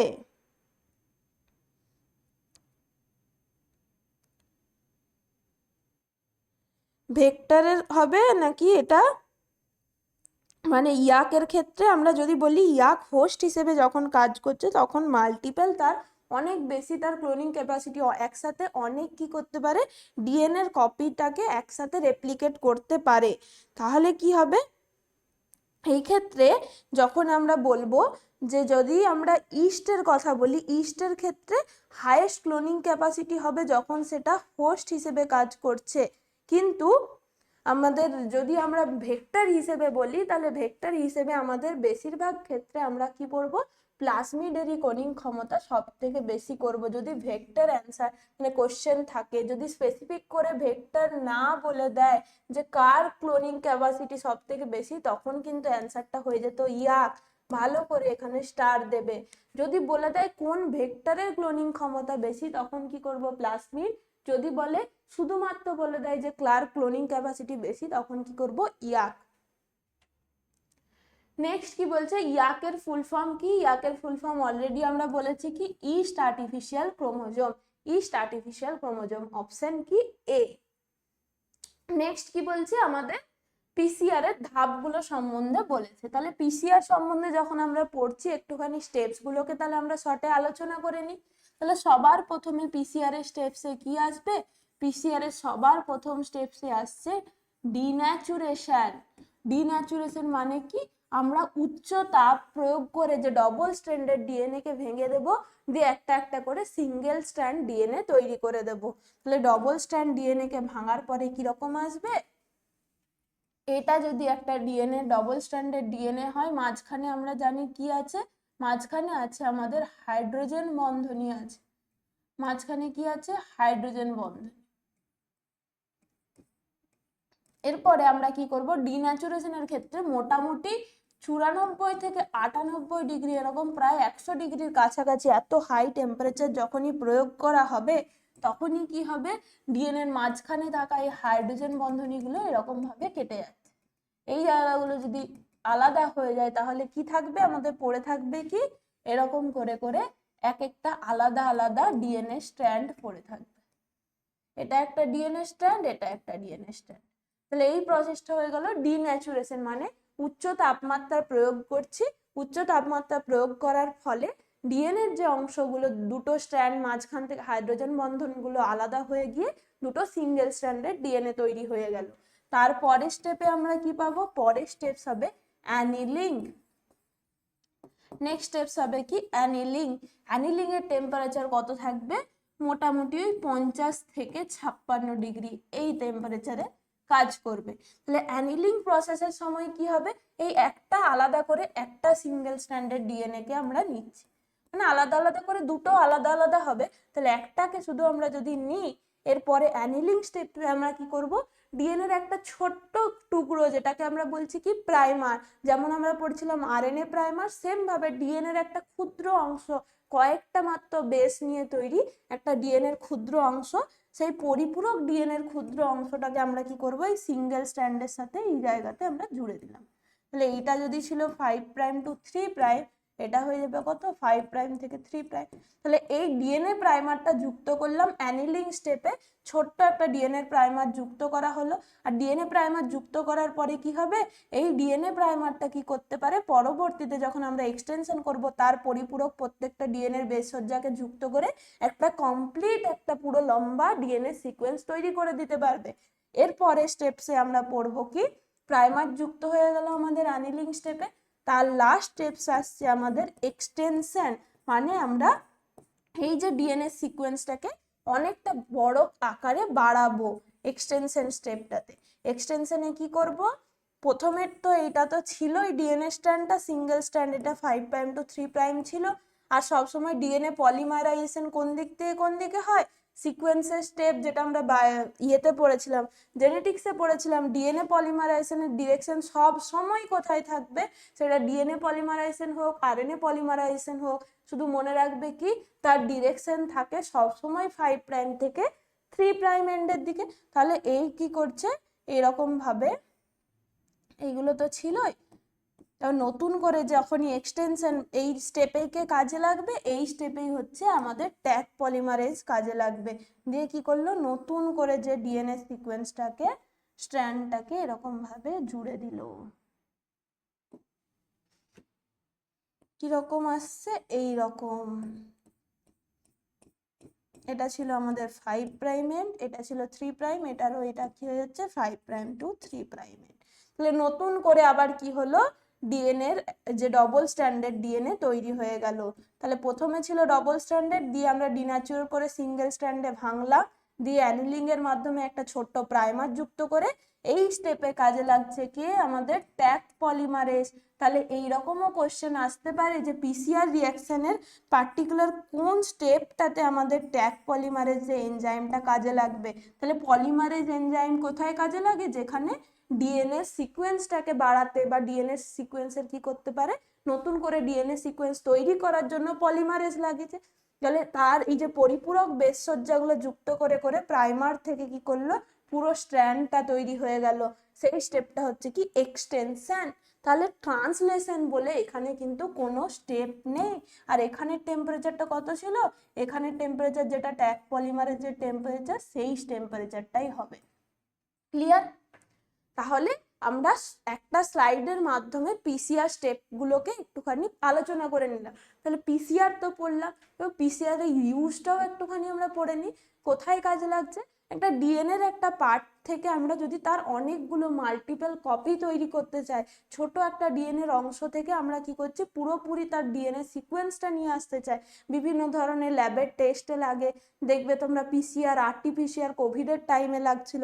তারপর বিভিন্ন ধরনের ডিএনএ সিকোয়েন্স যদি আমাদের করতে লাগে তখন লাগবে। তাহলে এই পিসিআর মেথডটা কিন্তু বায়োটেকনোলজিতে খুব গুরুত্বপূর্ণ। তাহলে স্টেপসগুলো মনে রাখবে, ডিন্যাচুরেশন, অ্যানিলিং, এক্সটেনশন। কোথায় কোন স্টেপসটাতে কোন এনজাইম কাজে লাগবে, এক্সটেনশন স্টেপে কে কাজে লাগবে, ট্যাগ পলিমারেজ। ভালো করে মনে রাখবে, একদম লাস্ট স্টেপে যেখানে পুরো ডিএনএ নতুন করে যে পরিপূরক বেশসজ্জা যুক্ত হয়ে আরেকটা নতুন যে ডবল স্ট্র্যান্ডেড তৈরি হয়ে গেল, তখন লাগছে কি ট্যাগ পলিমারেজ। ক্লিয়ার? নেক্সট কোয়েশ্চেনে যাই। ডিন্যাচুরেশনের আমাদের টেম্পারেচার জানতে চাইছে, যেটা অলরেডি আমরা ডিসকাস করলাম।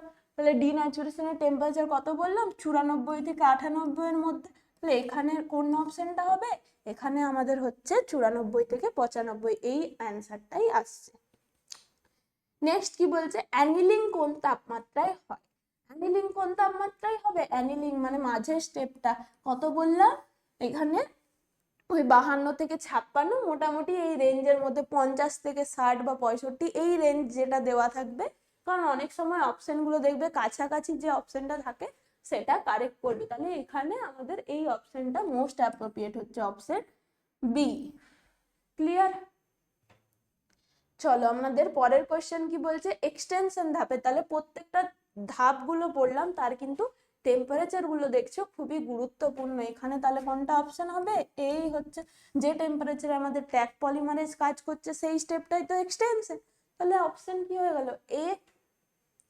ক্লিয়ার? আশা করছি তোমাদের এই কোশ্চেন্স গুলো অনেকটা হেল্পফুল হচ্ছে। এই কোশ্চেন্স গুলো কিন্তু পরীক্ষার জন্য তোমাদের খুবই গুরুত্বপূর্ণ। সবাই মন দিয়ে ক্লাসগুলো করো এবং অ্যান্সার গুলো নিজের থেকে করার চেষ্টা করো। এরপরে কি আসছে, পিসিআর এর ডিএনএ কে তৈরি করে কোন এনজাইম। তো এটা ইজি কোশ্চেন। বললাম কি, নতুন করে যখন ডিএনএ স্ট্র্যান্ড সিনথেসাইজ করতে হয় তখন কোন এনজাইম কাজে লাগে, নামের মধ্যে যেখানে পলিমারেজ পাবে সেই পলিমারেজ এনজাইম সবসময় কি করবে, নতুন করে ডিএনএ এর বেশসজ্জাকে যুক্ত করে ডিএনএ স্ট্র্যান্ড তৈরি করবে। ক্লিয়ার? আর লাইগেজ এনজাইম জানে কি, আমরা ডিএনএ এর অংশকে জুড়তে সাহায্য করে, দুটো ডিএনএ এর অংশকে জুড়বে কে, লাইগেজ। মানে ওই যে স্টিকি এন্ডস তৈরি হয়েছিল সেই স্টিকি এন্ডের সাথে নতুন করে যখন বেশসজ্জা এসে যুক্ত হচ্ছে তখন কে কাজে লাগবে, লাইগেজ। লাইগেজকে কি বলা হয়, মলিকিউলার গ্লু বা মলিকিউলার গাম। আর যেটা রেস্ট্রিকশন এনজাইম পড়লাম তাকে বলা হয় মলিকিউলার সিজার বা আণবিক কাঁচি, আর এটা হচ্ছে আণবিক আঠা। তাহলে এটা অনেক সময় কোশ্চেন আসে, এটা হচ্ছে কি আণবিক আঠা। কারণ কি, ডিএনএ এর অংশকে জুড়তে কাজে লাগছে। ক্লিয়ার? চলো পরের কোশ্চেন কি বলছে, জিনোমিক লাইব্রেরি কন্টেন্টস। তাহলে জিনোমিক লাইব্রেরি মানে বোঝায় কি, জিনোম বলতে আমরা কি বুঝি, কোনো একটা পার্টিকুলার অর্গানিজমের টোটাল যত সমস্ত জিন সমষ্টি। তাহলে জিন সমষ্টি বলতে আমরা যদি হিউম্যানের কথা বলি আমরা জানি কি 46 ক্রোমোজোম। তাহলে 46 ক্রোমোজোমের মধ্যে যত জিন আছে সবগুলোকে একত্রে বলবো কি তার জিনোম। তাহলে সেম ভাবে জিনোমিক লাইব্রেরি মানে কি, যে কোনো অর্গানিজমের বলি, সেটা প্ল্যান্ট হতে পারে সেটা অ্যানিমেল হতে পারে, তাদের যে টোটাল জিনোম সেই জিনোমটাকে যখন লাইব্রেরি তখন বলা হচ্ছে কি স্টোর করা হচ্ছে হোল জিনোমিক ডিএনএ, সম্পূর্ণ ডিএনএ, তখন হচ্ছে কি সেটা হবে তার জিনোমিক ডিএনএ। ক্লিয়ার? শুধুমাত্র কোডিং ডিএনএ কিন্তু না, তার যে যত ক্রোমোসোম আছে তার যত সমস্ত ডিএনএ সমস্তটাকে একত্রে হোল জিনোমিক ডিএনএ যখন থাকবে তখন তাকে বলবো জিনোমিক লাইব্রেরি। আর যখন অনলি কোডিং আসবে সেটার অ্যান্সারও আসছে আমাদের। তাহলে অনলি কোডিং সিকোয়েন্স আমরা কাকে বলি বলো তো, যে এমআরএনএ থেকে যখন আমরা ম্যাচিওর এমআরএনএ বা যেটা হয় কি এইচএনআরএনএ, স্টেপসটা মনে আছে তো, না হলে আমি আরেকটা ক্লাস নেব, তোমাদের চিন্তা করার কিছু নেই, যে আমরা জেনেটিক্সের ক্লাস নেব, মলিকুলার জেনেটিক্স যেটা আছে তোমাদের ওই জায়গাতেই পার্টগুলো ক্লিয়ার হয়ে যাবে অনেকটা। তাহলে শুধু মনে রাখবে কি, যে প্রথমে ডিএনএ থেকে যে আরএনএটা তৈরি হয় সেই আরএনএটা হচ্ছে কি ট্রান্সক্রিপশন, ডিএনএ থেকে ট্রান্সক্রিপশন প্রসেসে কি হয় আরএনএ, সেই আরএনএটা হচ্ছে এমআরএনএ। এই এমআরএনএ এর মধ্যে কিছু কিছু কোডিং পার্ট থাকে, কিছু কিছু নন কোডিং পার্ট থাকে। কোডিং পার্ট মানে যেগুলো পরবর্তীতে গিয়ে ট্রান্সলেশন প্রক্রিয়ায় প্রোটিন তৈরি করতে পারবে। নন কোডিং পার্ট যেগুলোর কোনো ফাংশন নেই, যেগুলো হচ্ছে কি বাদ যাবে। তাহলে এমআরএনএ থেকে যখন ম্যাচিওর এইচএনআরএনএ তৈরি হবে তখন কি হচ্ছে, তার মধ্যে এই যে নন কোডিং অংশগুলো বাদ চলে যাবে। তাহলে কোডিং পার্ট শুধু কোনটা কোনটা হবে, কোডিং পার্ট সবসময় মনে রাখবে, কোডিং পার্টের নাম কি বলা হয়? কোডিং পার্টের নাম হচ্ছে এক্সন, আর নন কোডিং পার্টের নাম হয় কি? ইন্ট্রন। নন কোডিং পার্টের নাম কি হয়? নন কোডিং পার্টগুলো হয়ে যায় ইন্ট্রন। তাহলে এমআরএনএ থেকে যখন এইচএনআরএনএ তৈরি হয় তখন কি হয়? ইন্ট্রনগুলো বাদ যায়, শুধুমাত্র এক্সনগুলো জুড়ে যে ম্যাচিওর এইচএনআরএনএ প্রস্তুত হয়। এইটুকু শুধু মনে রাখো, নন কোডিং অংশ হচ্ছে ইন্ট্রন আর কোডিং অংশ হচ্ছে এক্সন। ইন্ট্রনগুলো বাদ যাবে, এক্সনগুলো থেকে যাচ্ছে। এরপরে হচ্ছে কি, তাহলে শুধুমাত্র এই এক্সনগুলো নিয়ে তৈরি হচ্ছে যেটা আমাদের কোডিং ডিএনএ। সেই কোডিং ডিএনএ যে লাইব্রেরি তাকেই বলা হয় কি? সিডিএনএ লাইব্রেরি বা কোডিং ডিএনএ লাইব্রেরি। তাহলে শুধুমাত্র এক্সন নিয়েই তৈরি হবে কি? আমাদের কোডিং ডিএনএ। এটা কিন্তু ভালোভাবে পড়বে। কোডিং ডিএনএ কার দিয়ে তৈরি হবে? শুধু এক্সন দিয়ে, যেগুলো কোডিং পার্ট আছে দিয়ে তৈরি হচ্ছে। এক্সন পার্টগুলো নিয়ে হচ্ছে কোডিং ডিএনএ, আর সেই কোডিং ডিএনএ কে কি বলা হয়? সিডিএনএ। এটা কিন্তু কমপ্লিমেন্টারি ডিএনএ না, এটা হচ্ছে কি? কোডিং ডিএনএ কে ডিনোট করা হচ্ছে। ক্লিয়ার? নেক্সট কি বলছে? Transformation means. তাহলে ট্রান্সফরমেশন প্রক্রিয়া আমরা কার ক্ষেত্রে পড়েছিলাম? ট্রান্সফরমেশন হচ্ছে কি? ব্যাকটেরিয়ার ট্রান্সফরমেশন। সেই কি ছিল? গ্রিফিথের পরীক্ষা ছিল। তাহলে ব্যাকটেরিয়া কি করবে? ব্যাকটেরিয়ার মধ্যে যদি কোনো আমরা, ব্যাকটেরিয়াটা যখন হোস্ট হিসেবে কাজ করছে, ব্যাকটেরিয়ার মধ্যে যদি আমরা কোনো রিকম্বিনেন্ট ডিএনএ কে প্রবেশ করাই, তখন তাকে বলা হবে কি? ট্রান্সফরমেশন। মানে এই ইকোলাইকেই যখন আমরা হোস্ট হিসেবে কাজে লাগাচ্ছি, ইকোলাইটা হচ্ছে কি? E. coli bacteria. E. coli bacteria, E. coli করছে হোস্ট হিসেবে কাজ করছে। তাহলে এই হোস্টের বডিতেই যদি আমরা কি করি, একটা ব্যাকটেরিয়া যখন হোস্ট হিসেবে কাজ করছে এবং বাইরে থেকে তার কোনো রিকম্বিনেন্ট ডিএনএ কে আমরা ব্যাকটেরিয়ার মধ্যে প্রবেশ করাচ্ছি, তখন সেই প্রসেসটাই হয়ে যাবে কি? ব্যাকটেরিয়ার ট্রান্সফরমেশন প্রসেস। তাহলে ব্যাকটেরিয়ার ক্ষেত্রে যদি বাইরে থেকে কোনো ডিএনএ বা কোনো জেনেটিক ম্যাটেরিয়াল ব্যাকটেরিয়ার মধ্যে প্রবেশ করানো হয়, তাকে কি বলা হয়? ট্রান্সফরমেশন। নেক্সট কি বলছে? কম্পিটেন্ট সেলস আর। কম্পিটেন্ট সেল মানে কি? প্রসেসটাকে বলা হয় কি? তার কম্পিটেন্সি আছে কি নেই, মানে তার ক্ষমতা কতটা, যে বাইরে থেকে রিকম্বিনেন্ট ডিএনএ সে নিতে পারবে কি পারবে না, সেটাই হচ্ছে। তাহলে the cells that can take DNA, সে বাইরের থেকে কোনো ডিএনএ বা কোনো জেনেটিক মেটেরিয়ালকে আমরা যদি বায়োটেকনোলজি ইউজ করে দিতে চাই, সে নিতে পারবে কি পারবে না, সেটা হচ্ছে তার কি? কম্পিটেন্সি বা কম্পিটেন্ট সেল। যদি কম্পিটেন্ট সেল হয়, তাহলে কম্পিটেন্ট সেল সবসময় কি হিসেবে কাজ করে? কম্পিটেন্ট সেল সবসময় হোস্ট হিসেবে কাজ করে, যার মধ্যে, যে সেলটার মধ্যে আমরা ওই রিকম্বিনেন্ট ডিএনএ কে দেব। ক্লিয়ার? নেক্সট কি বলছে? অ্যান্টিবায়োটিক রেজিস্ট্যান্স জিন কি হিসেবে কাজ করে? তোমাদেরকে আগেই বললাম যে সেটা হচ্ছে কি? ট্রান্সফর্ম সেল না ট্রান্সফর্ম হয়নি, সেই সেলটাকে আমরা মানে ফারাক করব কিসের মাধ্যমে? মার্কার জিনের মাধ্যমে। এই মার্কার জিন হিসেবে কে কাজ করে? যেটা বললাম, বেশিরভাগ ক্ষেত্রে আমাদের এই অ্যান্টিবায়োটিক রেজিস্ট্যান্স জিনগুলোই কাজ করে। তো অ্যান্সার কি হবে? অপশন বি, যে জিন মার্কার হিসেবে কাজ করবে বা মার্কার জিন হিসেবে কাজ করবে, তাই তো? ঠিক, চলো পরের কোশ্চেন্স কি বলছে? আরডিএনএ প্রযুক্তিতে ইনসুলিন উৎপাদন করা হয় কোন অর্গানিজম থেকে? আমরা ইনসুলিন প্রোডাকশন করি। এখান থেকে আরেকটা কোশ্চেন আসে যে প্রথম আমরা যে বাণিজ্যিকভাবে ইনসুলিন প্রস্তুত করেছিলাম, সেই হিউম্যান ইনসুলিন প্রথম আমরা কোথার থেকে এক্সট্রাক্ট করি? সেই ইনসুলিন করা হয় কোথার থেকে? এই ইকোলাই থেকে, ইসেরিচিয়া কোলাই থেকে কি করা হয়? অর্গানিজম থেকে আমরা বাণিজ্যিকভাবে যে ইনসুলিন, যাদের ক্ষেত্রে ডায়াবেটিস থাকে, মানে যাদের বডিতে নিজের থেকে ইনসুলিন তৈরি হতে পারে না, তাদের কি হয়? বাইরে থেকে ইনসুলিন নিতে হয়। সেই ইনসুলিনটা প্রথম বাণিজ্যিকভাবে তৈরি করা হয় কোথার থেকে? ইকোলাইয়ের বডি থেকে ইনসুলিনটা প্রথম পাওয়া যায়। নেক্সট কি বলা হচ্ছে? Gene therapy. তাহলে এই যে বললাম আমরা জৈব প্রযুক্তিবিদ্যা কাজে লাগাচ্ছি, তার একটা অন্যতম গুরুত্বপূর্ণ দিক হচ্ছে কি? Gene therapy.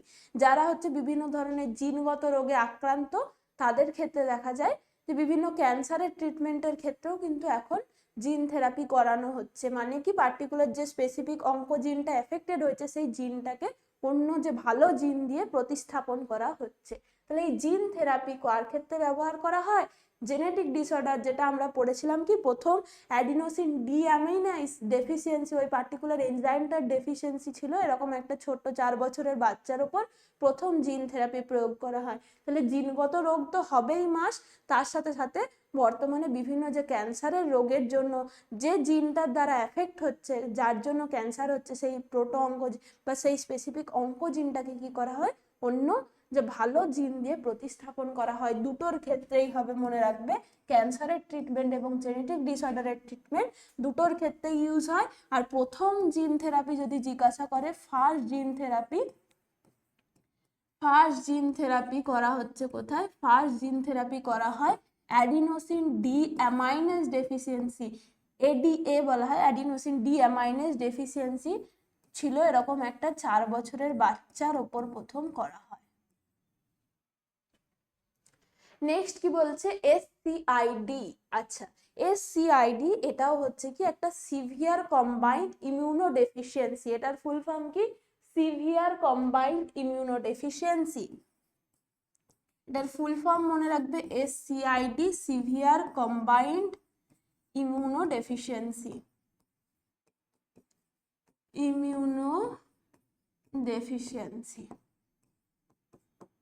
তাহলে এটার ক্ষেত্রে কি করব? এটার ক্ষেত্রে করা হবে কি, এটার ক্ষেত্রেও আমরা জিন থেরাপি ইউজ করব।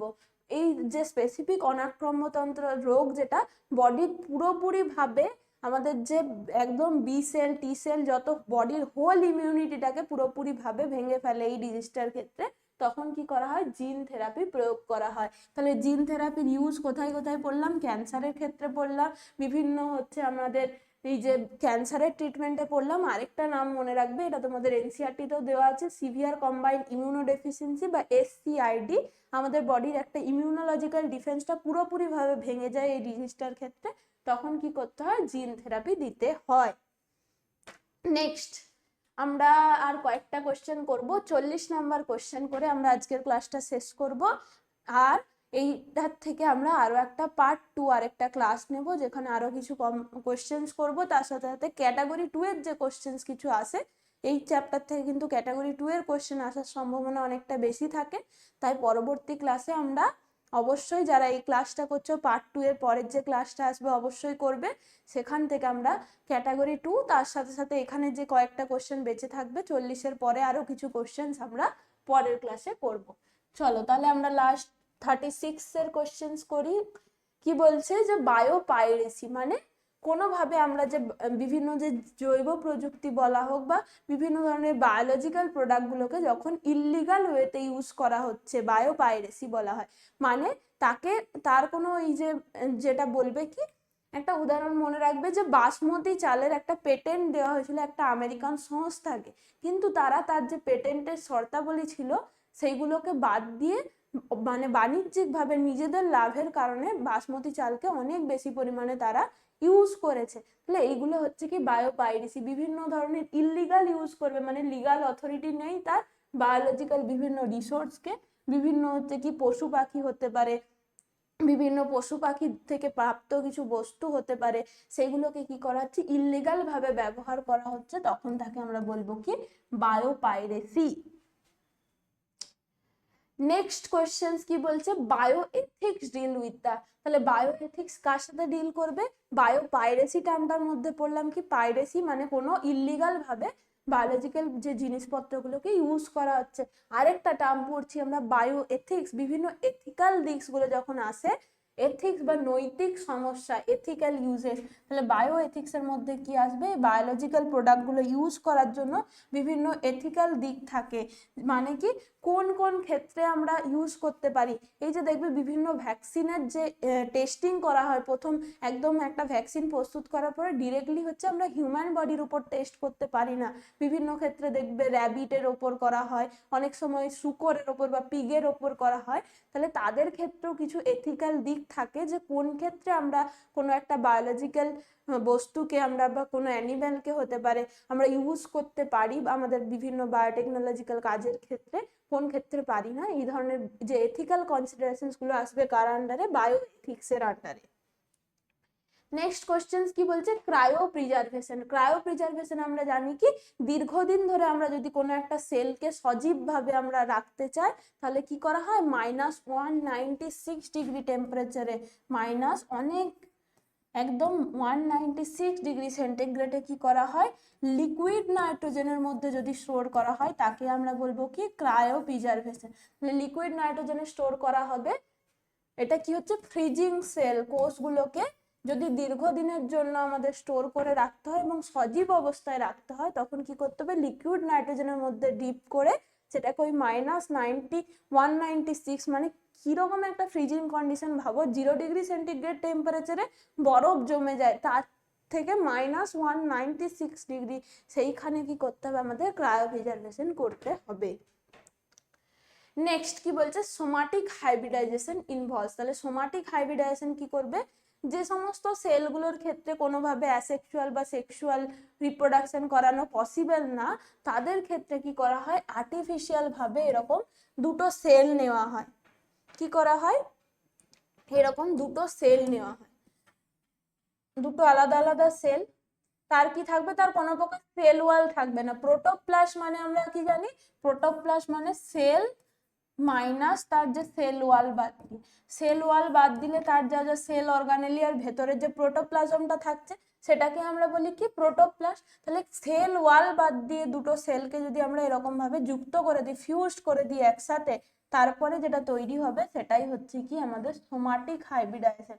মানে যে সমস্ত সেলের ক্ষেত্রে কোনোভাবে অ্যাসেক্সুয়াল বা সেক্সুয়াল রিপ্রোডাকশন এর মাধ্যমে সেল মানে করা পসিবল হয় না, সেক্ষেত্রে সোমাটিক হাইব্রিডাইজেশন হচ্ছে কি, যেরকম মাইক্রো প্রোপাগেশন পড়েছিলে সেম আরেকটা প্রসেস হচ্ছে কি সোমাটিক হাইব্রিডাইজেশন, একটা স্পেশাল প্রসেস যেখানে সেল ওয়াল থাকবে না, এইরকম সেল, সেল ওয়াল বাদে সেলকে আমরা কি বলি, প্রোটোপ্লাস্ট, যেখানে বিভিন্ন সেল অর্গানেলি তার প্রোটোপ্লাজম গুলো থাকছে, শুধু বাইরের কোনো সেলের বাইরে কোনো প্রাচীর থাকছে না, সেল ওয়াল বাদ দিয়ে এরকম দুটো সেলকে একসাথে আমরা ফিউজ করে দিলাম, এর মধ্যে কি আছে, দুটো সেলই আছে, দুটো সেলকে একসাথে ফিউজ করার ফলে এই প্রোটোপ্লাস্টের ফিউশনের ফলে কি হয়, সোমাটিক হাইব্রিডাইজেশন পদ্ধতিটা সম্পন্ন হয়।